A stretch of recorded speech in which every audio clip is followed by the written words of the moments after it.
I completed 50 hours of rocket teacher training with Helen Russell-Clark last year and was inspired by Helen's no-frills way of teaching. She's a really authentic asana teacher who has clearly dedicated years of work to her yoga practice. I've always admired how Helen physically moves her body. On the yoga mat, it's honestly so powerful. So I was delighted to chat to her about her yoga practice off of the mat and what yoga means to Helen when applied to everyday situations. Our conversation dived into her journey from becoming a yoga teacher to now training new teachers to start their own teaching journey. We spoke about her master's degree in psychoanalysis and how that has shaped how she relates to her practice, her students, and also her day-to-day interactions. The intricacies of teaching yoga are multitude, and I loved Helen's attitude and advice scattered through this conversation. I hope you find it helpful too. Welcome back to Off the Mat podcasts. Today I am here with Helen Russell-Clark, one of my favourite yoga teachers and someone I recently trained with last year. I am really excited to chat to Helen today, and I'm going to pass over to her to begin our little meditation to start the podcast. Okay, so let's begin with our seat. So finding somewhere that is comfortable, and that might be cross-legged, that might be kneeling. Maybe you're just sitting on a chair, that's all good as well. Bringing the hands to somewhere that feels comfortable. And either softening your gaze or maybe closing the eyes. Allow your spine to be long. And start to bring awareness to the sensations that you can experience around you.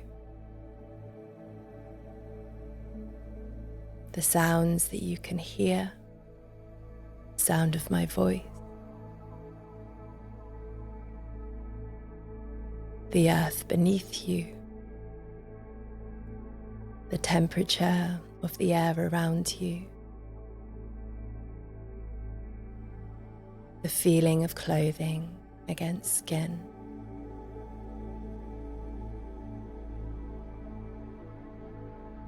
And then it's from that awareness of the external that we can then start to turn our focus inward.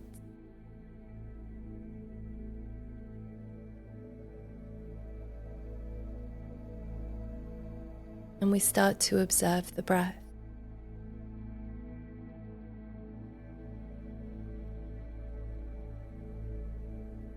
Observing the breath without trying to change it in any way.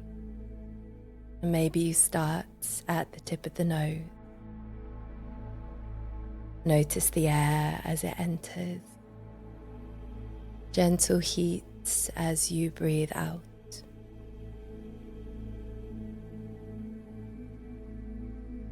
Notice the air as it glides up and down the throat. And what happens to the lungs, the rib cage, the spaces in between the ribs.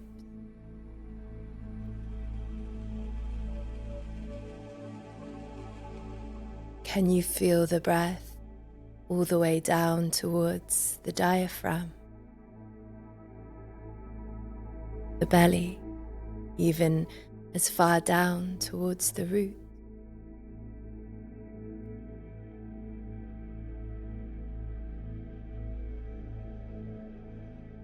Observe the whole of your breath, the whole breath.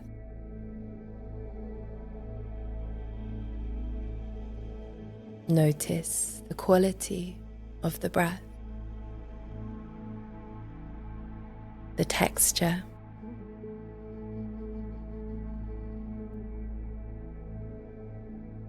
Where does your breath sit in your body?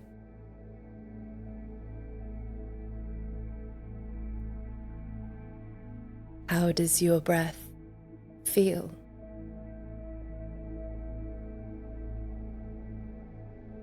Or in another way, what can you infer about how you feel by observing your breath?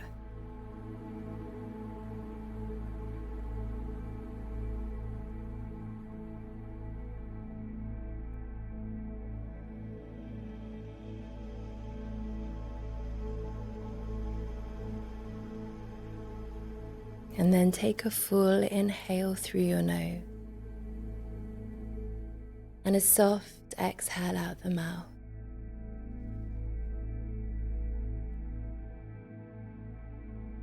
And if the eyes are closed, softly blink them open. And bringing yourself back into those sensations around you.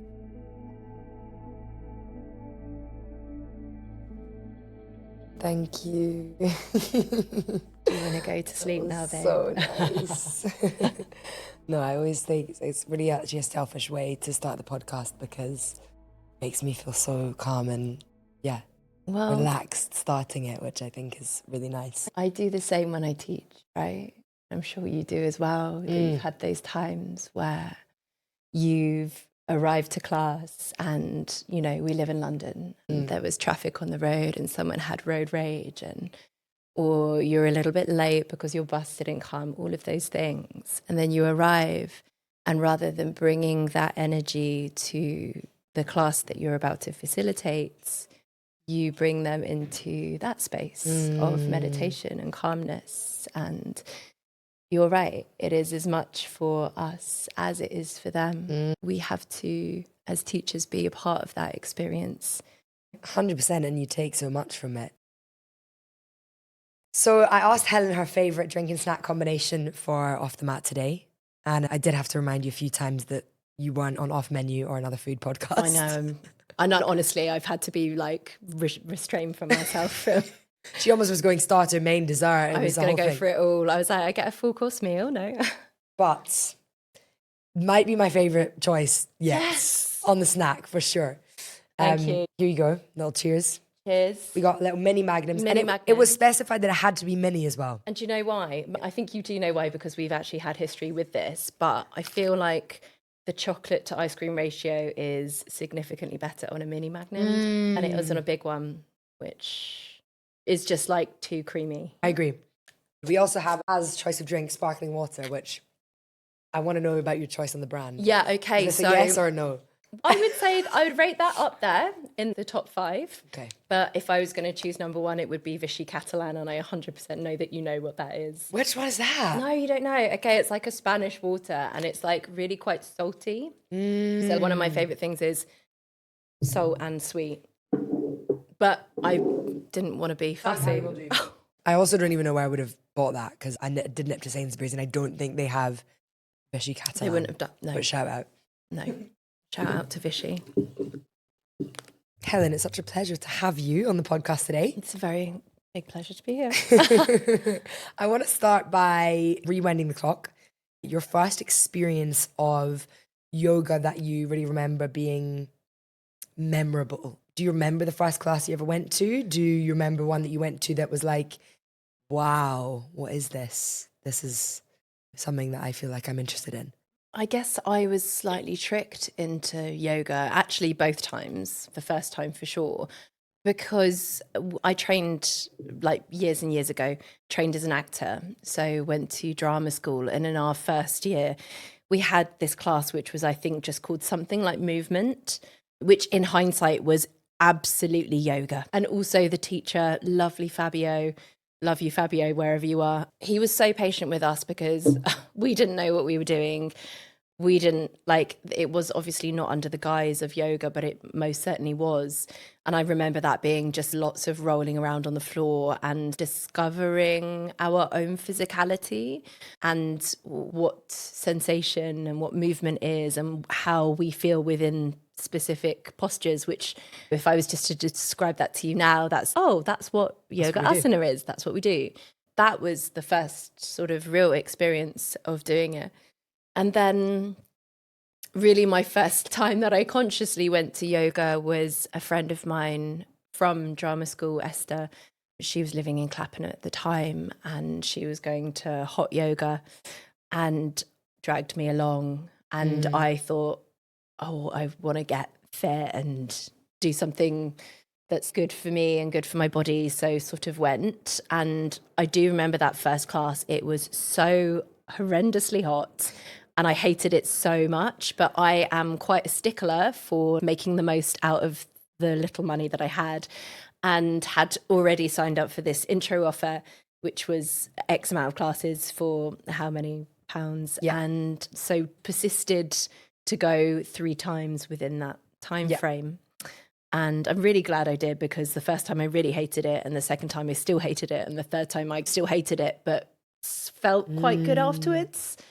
And I think that is such a thing with yoga, is that it does just seem so overwhelming the first time you do it. And then it just gets sometimes not easier, but maybe you have the capacity to deal with it a bit better. Or you get something from it that you might not have ever anticipated going into it. Yeah. You walk out and you're like, God, I feel not always great, but yeah, I feel something more than what I felt I just did. Yeah, or something shifted. Yeah. Yeah. And that's honestly exactly what I want to dive into through this podcast. I've been teaching a lot less time than you, but the practice has had such a profound effect on my life, and it's now is my life and what I do full time, which if you asked me that a few years ago, I would have never, ever thought that would have been the case. What was your journey like from that point? Because, and we'll go into this in a bit, of where you are in your teaching journey now. What was the arc like from acting to, okay, now I've done this hot yoga trial. When did you do your first 200 hours? Where was that? Now you even teach teachers. It's been a real arc. Would take me through what that kind of looks like. Yeah. So I generally have imposter syndrome, which I think is not uncommon amongst women in this society. So I actually was practicing for years before I did a 200-hour training. Also, back when I did it, they weren't such common things as they are now. And so, yeah, I'd been practicing quite a while. I'd only really been practicing like hot yoga, which is essentially hatha and heat, what we would know to be hatha rather than hatha in its true sense. A bit of ashtanga, a little bit of jivamukti and things like that. So bits of vinyasa, and then did this training with Yoga Haven. And that was, I guess, for me, a massive turning point. The way that you described it before, you're like, oh, talk to me about that class that made you go, wow, this is the thing that I want to do. I don't think I had that until I actually did a teacher training. And I remember it was like the process of applying for it as well, which was so terrifying. And I was like in my sort of mid-20s going, this is like so much money. And my mum was like, why are you spending so much money on this one thing? And it just felt, I couldn't really explain it other than it just felt like this thing that I wanted to do. I was also working loads in hospitality, as well as being alongside, as every actor normally does, has another little side hustle. And I thought, oh, okay, as I approach my 30s, maybe this would be quite a nice other little side hustle to have, but never had the idea of becoming a teacher full time. And then, yeah, I guess it was such an eye-opening experience doing that training. I think largely the immersion was a huge thing. I remember my then partner dropping me off at the station, and I was just in tears because I didn't know anything beyond this world that I'd lived in. I'd never lived abroad. It was like 2 weeks in Morocco, which now I'm away for 2 weeks in wherever all the time. But then it just felt really terrifying. It felt really scary. I remember fixating on this girl that was like on the platform with me, and I was like, okay, she just looks like she like knows what she's doing. Weirdly, that same person followed me all the way to Morocco, and she was my roommate. It's really wild. Wow. Yeah. And then it was just this idea of immersion, this idea of taking yourself out of London and your life and your relationships and all the things that tie you into being you. And when you don't have those things around you and you're placed in this sort of pedagogical environment, like this environment of learning, where you are learning the philosophy of yoga, you're learning kindness and compassion and all of these things, and you're having to literally put that into practice because you're staying with 18 other people that you don't know and you've never met before. It forces you to embody that as part of your world. And I came out thinking, wow, it just became like an easier way of moving through the world.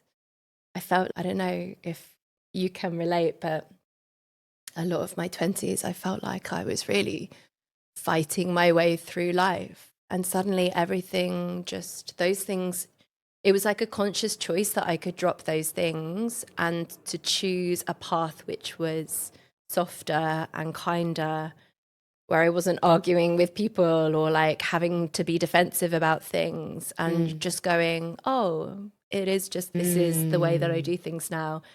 It just was such a relief, actually. I love that so much, and I really relate to everything you just said. But what I want to just dive into with that is, if someone hasn't really explored much of this path before, hasn't done a teacher training and enjoys the odd yoga practice, what and how can someone start to understand and practice the other parts of what yoga is, other than an asana practice? That's a big question. It is a big question. And there's obviously, you could say, read this book and this book, like blah, blah, blah. But I think that the way that I would say that that is most accessible is to, I don't know, I would say that the way that I teach an asana class or as teachers, we should be embodying that. It's really interesting. Like, I'm writing this training at the moment, and I was looking at almost like, what is education within, like, how does yoga view education?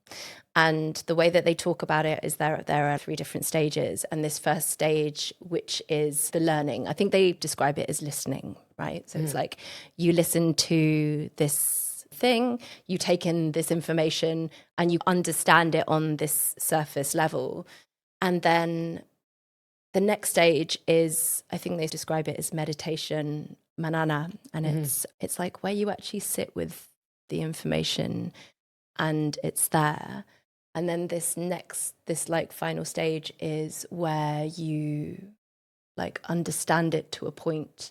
I don't know, do you Embody drive? it. Yeah, it's an embodied understanding. It's like when you're driving, I don't drive, so it's a really awful example, but like it's when you're driving and you're just doing it without having to think about it. And I think that you can't get to that end understanding without doing these baby steps first.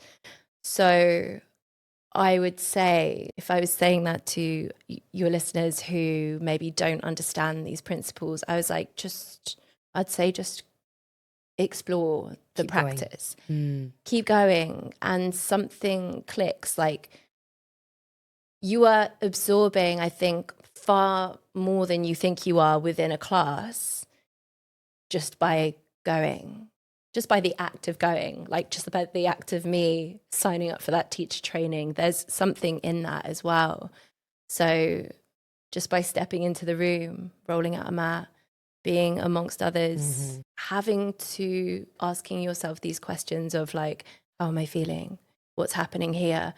Trying to observe sensation within posture, all of those things. It's like the micro to the macro. Yeah. There's so much happening when you move your body, when you're breathing intentionally, when you're sharing a space and an energy with a full room of people and a teacher holding that space for you. that like it's also okay not to understand it all. Yeah, for sure. But there's so much you can take from it, so much more than what you think you're going for and what that intention is for that day. I think you were the reason, not you specifically, but people like you coming up to me at the end of class was the reason why I eventually did my master's. And so I've done preliminary psychotherapy training and then did a master's in psychoanalysis. Because for me, I was like, I just need to understand what is going on within the paradigm of like concepts that I understand and that are part of my own culture as well. I can't guarantee that I've got any answers to give you when it comes to that. As it happens, I think they're just different models of understanding. But, you know, it was a very useful thing for me to then go in and do that. What was the master's you said in psychoanalysis? Psychoanalysis, it's intense, quite heavy. I mean, it was like a theoretical course and we did loads of things. It was quite interesting. So we would examine art, poetry, film, politics. Wow. I wrote my dissertation on yoga and how far we can apply psychoanalysis to this practice of yoga, of which there are many parallels and also, you know, some obvious differences. Yeah. Sounds incredible. I'm quite similar in a way that I feel like you enjoy being in a place of learning, and it's such a privilege to go back to learning when you've left the education system at whatever age that is, and it's something you choose to spend your time and your money.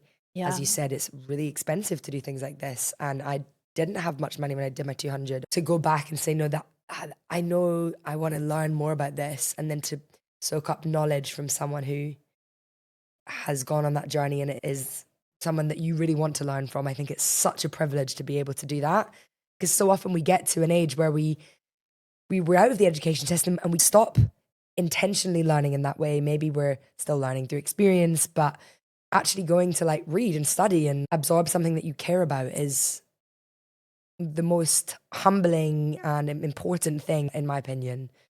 Yeah, and I think it's a discipline as well, right? I went to drama school, so that was like 3 years of rolling around. And then I trained to be a yoga teacher, which was also rolling around on the floor. And so I got to this master's level and I'd never written an essay since I was like 17. Wow. And I had to learn that. Humbling. Also learned I was dyslexic. Again, humbling, all of these things. Wow. It was a massive lesson, but yeah, learning to use my brain in that way was really valuable.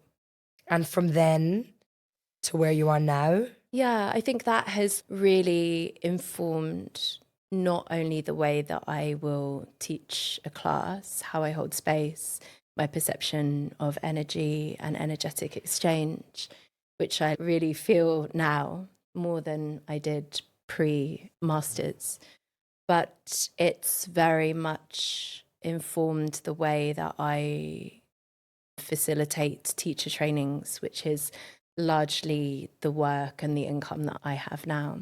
I do that with the lovely Katerina Rayburn, who you know also, who just agreed. I love Kat. She is like so faithful in the sense that she just puts her trust in someone and then we just get the job done. You've trained with both of us together and you understand that we are the yin and the yang, her being the yang and me being the yin. And if I was to try and run a training like that, nothing would get done, like literally nothing.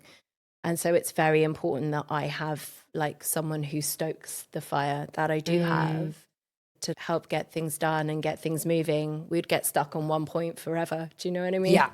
So yeah, it's a really nice way.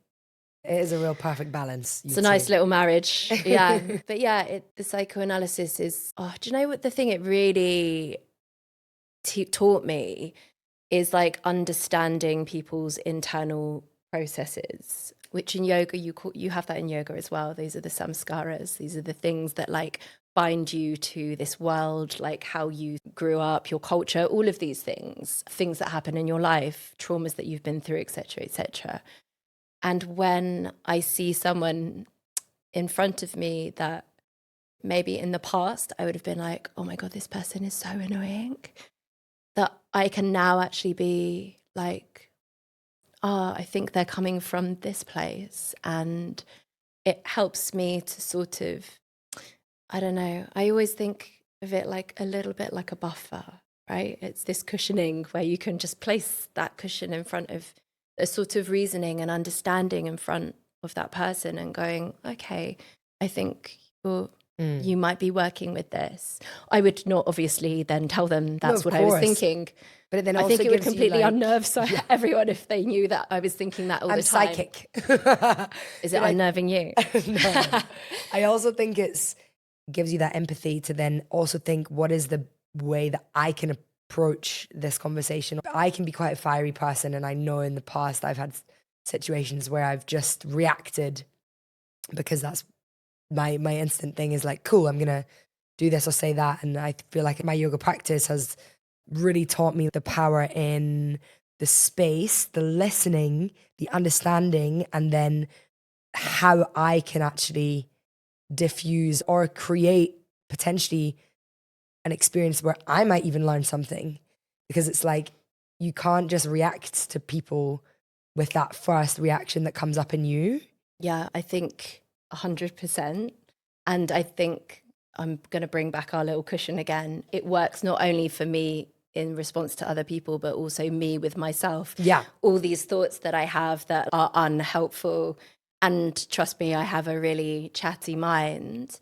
And to be able to look at those thoughts and think, and like, actually, it's not like, it's more that you can observe thought. And this is, for me, what meditation is. It's not the absence of thought. I think there is always this kind of like ideal for there to be no thoughts. You know, when you go to a yoga class and you're like, oh gosh, I didn't have to think about this and this for a whole 90 minutes. Isn't that great? But actually, the thoughts are still there. But actually, I think what's shifted is your relationship to thought. What's shifted is perhaps something like the capacity that you have to sit with thoughts. And I think that is something that yoga has taught me.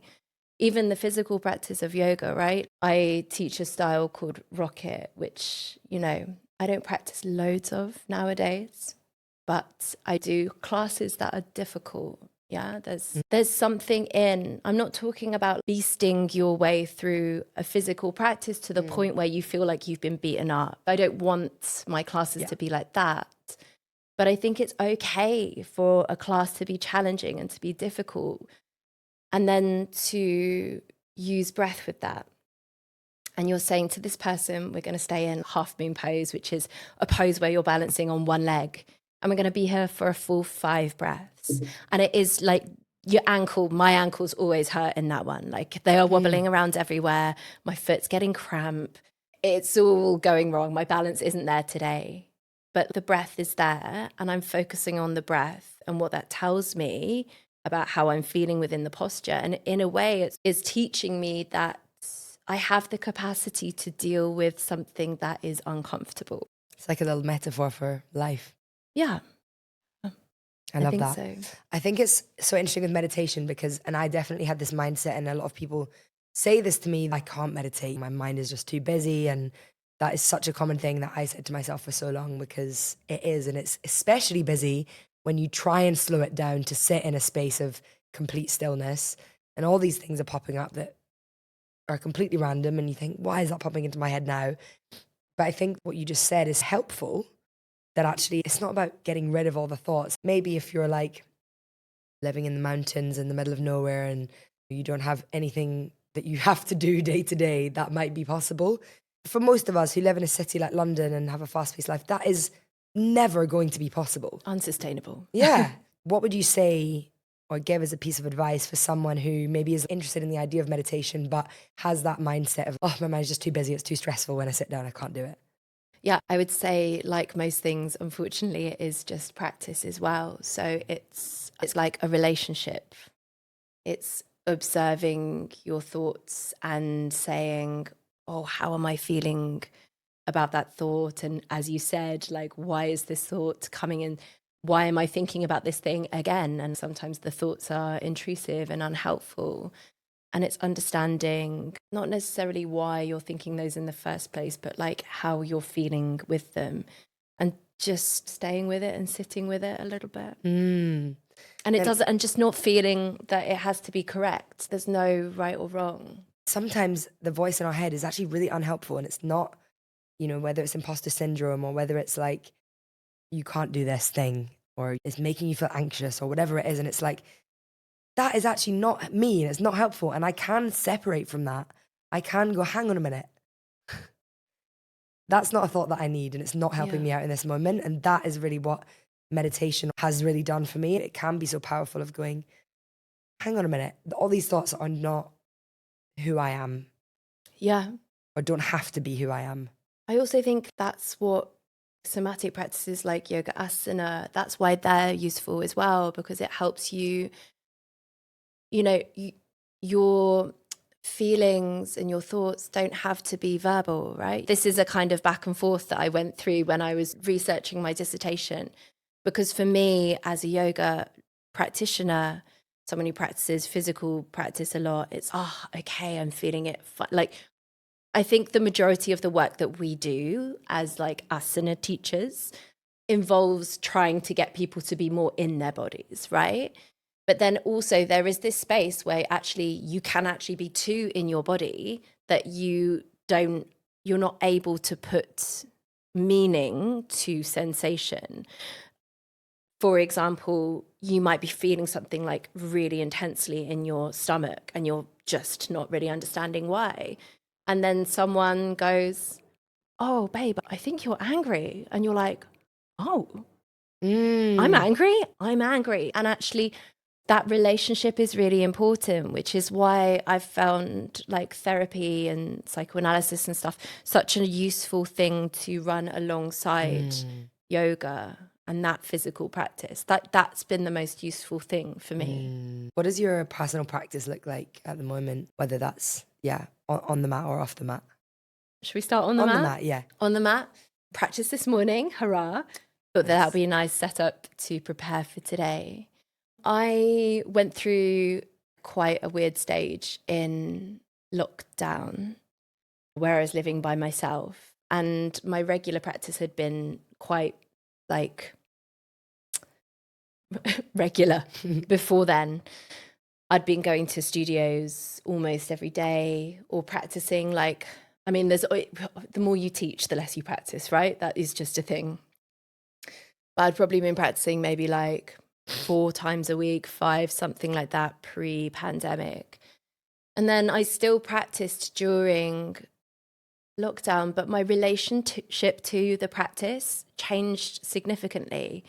And maybe this is like maybe I shouldn't admit this, but I think there was something, and it was unconscious. It was not a conscious choice, but there was something very performative about me as a teacher in London going to classes of a practice that I also taught. So I'd walk into a room, I'd know probably about 80% of the people who were there. I'd place myself probably to the front because otherwise I'll be stuck with people kicking my face behind me. And I just wanted to do my own thing. And I did do my own thing, but then I became like really conscious of the fact that people would come up to me and be like, it was so nice to practice next to you. I was enjoying watching your practice. And I'm like, okay, that is a thing. So I think on some level I knew it, but then lockdown happened. No one is looking at you. And it's made me think, what is this practice for? And it all of a sudden became so much less about doing a handstand, which is great. And do not get me wrong, I teach handstands and it is some of the most joyful things that I can do because there is a significant shift for some people. But my practice no longer revolves around doing the most quote unquote difficult things that I can do. And it's become so much more about being sensitive to my own experience. It's like takes the ego out of it. Yeah. And then the other thing that really has influenced the way that I practice now is that I became so self-conscious about knowing everyone in the studio. And I got to a place where it was my anonymity as a practitioner was almost impossible. And I'd love to say that everyone is so focused on their own practice that they're not looking at me, but those conversations in the changing room tell a different story. And also just having conversations in the changing room, I'm like, I just want to practice and then keep my head down and then leave. I don't necessarily want to talk to anyone because this is my space. So I found a solution and it is like a combination of self-practice and then going to Mysore, because everybody arrives at a different time. No one really speaks to you other than the teacher. I found the generosity of which you can teach. It's like having a private, but in a room full of people. You can be so tailored. They will tailor that experience to what you need there and then. And for someone who's never practiced Mysore, oh yeah, you did just briefly explain it. Yeah, so it's like a guided self-practice, which is self-led. So it's a sequence, like the sequence is Ashtanga. There's a variety of various sort of sequences, and you will go, and basically the style in which you learn is that if you're a newbie and you would just come, you roll out your mat, and then the teacher would come up to you, talk to you about injuries, all of that sort of thing. Have you ever practiced before? No, I haven't. And then they will teach you like the first few bits, and they'll be like, all right, did you get that? They'll run through everything that you need, and they'll be like, okay, try that again, do that again. They might teach you a few more poses, and then they'll be like, okay, just do the whole thing again, everything that you've learned. And you're memorizing it by doing it rather than just being guided through, which means that the practice becomes quite a lot more embodied. And so it's a really lovely way to learn, I think. And there'll be people all around you at different points. Maybe they know the whole thing. So they're at the on end of the sequence, next sequence. Yeah. There's no music. There's no music. Yeah. Yeah. Which is I so always nice. find so different, because it's so different to go into a room and practice with no music. It's so nice, but it's a completely different experience. Yeah. The other day at studio, the speaker was broken. Oh yeah, great. And so I taught 3 classes back to back, which I don't usually do now, but 3 back to back. And I was really actually nervous, and I don't really get nervous to teach anymore. I feel like I've been doing it long enough, but I felt so vulnerable with just the sound of my voice. That's interesting. Because I realize, yes, I curate these big playlists that the playlist itself will take you on a journey. But to what extent am I almost hiding behind that music, or like using that as a bolster for the practice? Yeah, I felt naked. If you take away any crutch, it's going to be terrifying. But I think it's so interesting that you've used this word, hiding behind. And I do feel like that. And don't get me wrong, I also teach with music. I no longer want to feel that is a crutch for me. I want to feel that the way that I facilitate. It's more, if I use music, I want it to enhance rather than be like another thing. It was funny because a lot of the people at the start were like, oh, the speaker's not on. And I'm like, we have no music today. And I could see people are like, oh, because it's a big part of my classes. And at the end, people were like, that was amazing. Actually, I loved it so much. By the end, I was like, I feel like I've given people a maybe better experience in the end, or just a different experience. Yeah, but here's something for you. This is how I feel about quote unquote difficult practices, right? It's like you can put loads of frills in there, loads of tricks, really creative sequencing, doing all the things. And at the end of the day, what happens if you actually take those little bits away as well, which I think is also the reason why I've really fallen in love with Ashtanga. I'm like, oh, what if we just do one thing? This is something that I touched upon in my thesis, but I think the practice of yoga, and like specifically something like Ashtanga, is what the psychoanalyst Bion calls a container. And I think it's probably quite self-explanatory, but in the sense, like, he would describe it as within the context of a child and its caregiver. And if the child, for example, was really upset and it had all these emotions that they didn't know what to do with, then the caregiver would be a container for that experience. So it's like, by containing that experience. It helps the child process these kind of complex emotions. And I think that the practice itself does that as well, because you're there and you're working through something in a very sort of somatic way. But I think that is also the feeling that you get afterwards of, oh, something has shifted, and you might not necessarily be able to explain or put into words exactly what that is, but there is a shift there. And I think the other container is also the facilitator. A good yoga teacher will be able to do that.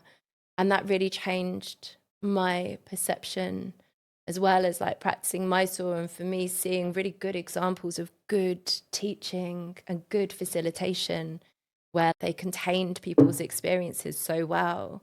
I thought, I don't want to teach classes necessarily where people come out feeling exhausted and, oh my gosh, that was so hard. What on earth am I, Yeah. Which, or your nervous system's do you know what? Yes, where your nervous system, you are so high because you've been under this level of stress. And don't get me wrong, I think that this is actually quite popular in London. This is quite a London-centric thing.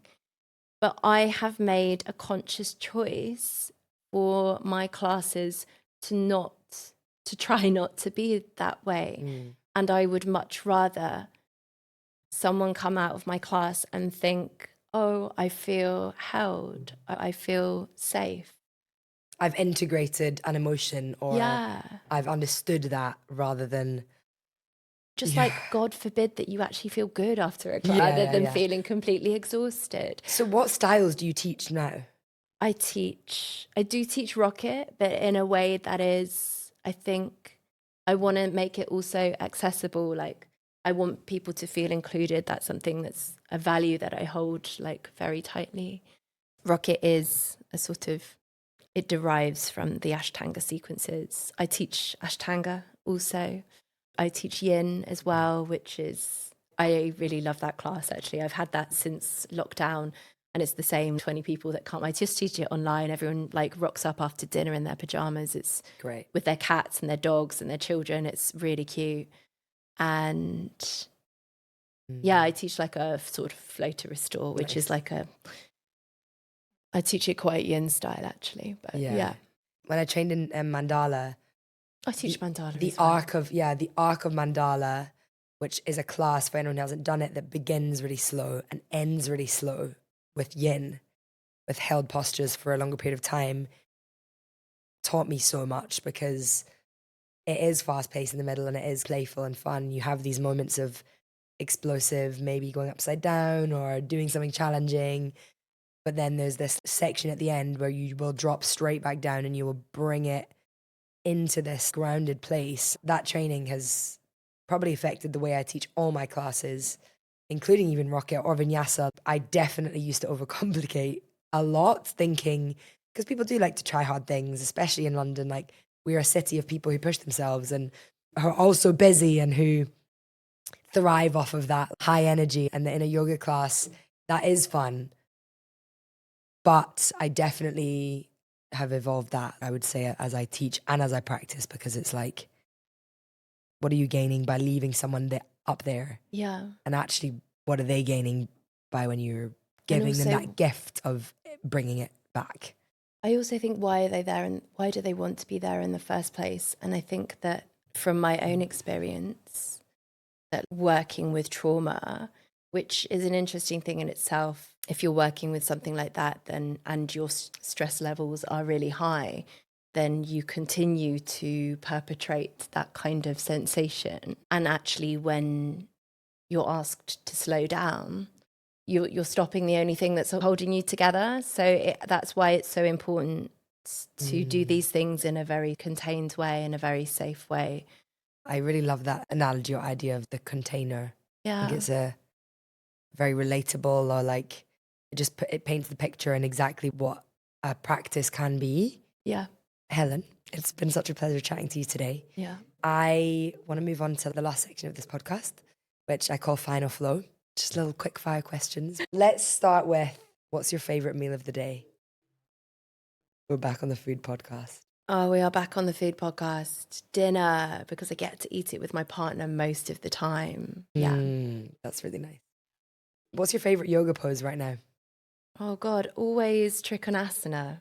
Really? Yes, because it feels like it changes every time that I'm in it. It feels like I do one thing, something else happens, it's just different every time. Endless variations as well. Love. Oh, I just do the same one, but it still feels different every time. And what's a pose that you love to hate, or the one that that's not for you? Currently, I've got a slight niggle in my knee, so Garbha Pindasana is not the one. Do you know which one that is? No, I don't. So it's basically like lotus, where you like slide your arms through. Oh, yeah. I think we've done that with you before, Christy. You then have to, just so you know, roll around on your back 9 times. I mean, that bit's quite fun, actually. Roll around 9 times to symbolize the 9, like, phases of gestation. When you're in those moments in a class and you're like, what are we Yeah, doing? Sometimes I'm so in it, and then sometimes I'll just want to burst out laughing. This is hilarious. If anyone who wasn't into yoga could watch us right now, they would really think, what a bunch of lunatics. For sure. For sure. Rolling around on the floor. If you were going to move anywhere for a year, where would you move in the world? Oh, like really quick fire. I just was going to say Italy because of the pasta. Oh, yeah. Great answer. Yeah. And great reasoning. Just for is the that pasta boring? alone? Yeah, just Italy because of the pasta. What's your favourite shape of pasta? Oh, I like making orecchiette, which it's like The little little ears. curls, They call them yeah. little ears. So it's, and you can get it with a knife. And Do you follow pasta grannies on Instagram? Yeah, but also just shout out to Rachel Roddy, who's one of my favourite food writers. She's got a great book called The A to Z of Pasta, and it gives you everything. I have both books, but I like Rachel is just the clincher. That's actually a great segue to my next question. Is it about food again? No, it's about books. It's about books. For anyone who's listened to this podcast today who's intrigued maybe by something we've spoken about, your favourite books around yoga or around a yoga practice, what would you say those are? Yeah, I thought about this because you kindly asked me to prepare this one. So I think the one that I thought about what would be useful in terms of my position as someone who is both a yoga teacher and a student of psychoanalysis and psychotherapy.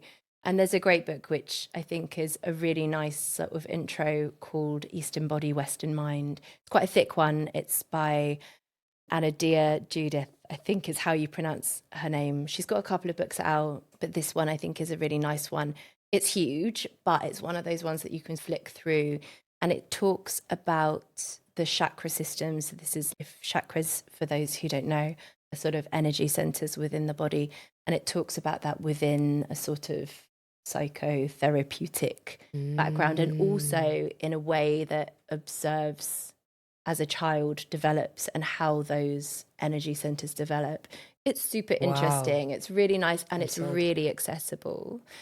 Books, but another author is Mark Epstein, who he's actually a Buddhist and also a psychotherapist, but his stuff is super interesting. He actually, if you're not into reading and would prefer a podcast, he was interviewed recently by the really wonderful Ezra Klein, who is also my favorite political commentator. I think you might have to subscribe to the New York Times for it, but like, Worth it. It's really worth it. It was just very interesting. He talks about meditation from a kind of Freudian paradigm.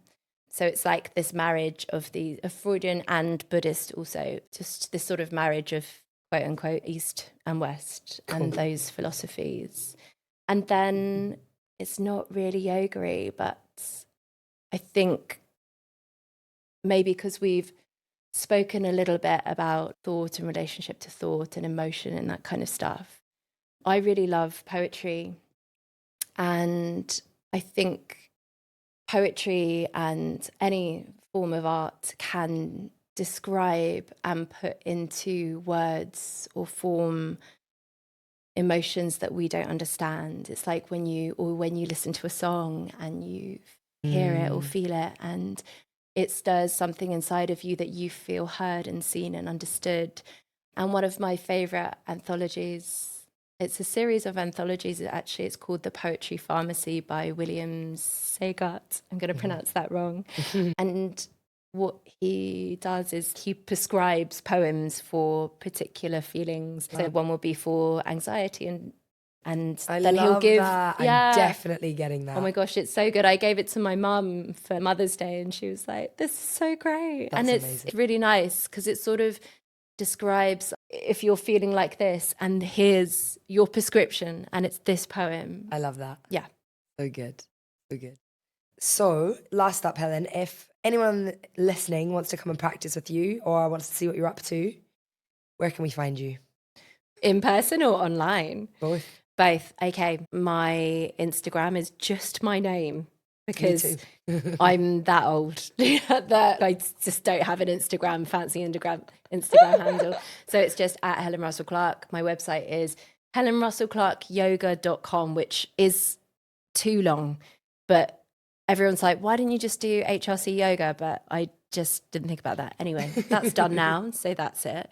And there it will have all of my classes on, but I teach a few in person, 3 different studios, Kindred in Deptford, Yoga Rise in Peckham, and Mission in East London. And I teach for Tri Yoga Yin on a Monday. And I also run my own online classes, which are super sweet because I just sit in front of a laptop and cheer people on. Very nice. Sounds amazing. Yeah, and those are like donation based as well as are my recordings, in an effort to sort of make that practice a bit more accessible to anyone who doesn't quite have the financial means. Yeah. Studios can be expensive. It's true. I'm going to put all the links for Helen's website, Instagram, all the books that she shared, everything that we've discussed that you can find more about in the podcast notes. But I just want to say a massive thank you, Helen, for coming on Off the Mat today. It's been such a pleasure to talk to you, to have you here. Thanks, babe. And yeah, give me a little hug.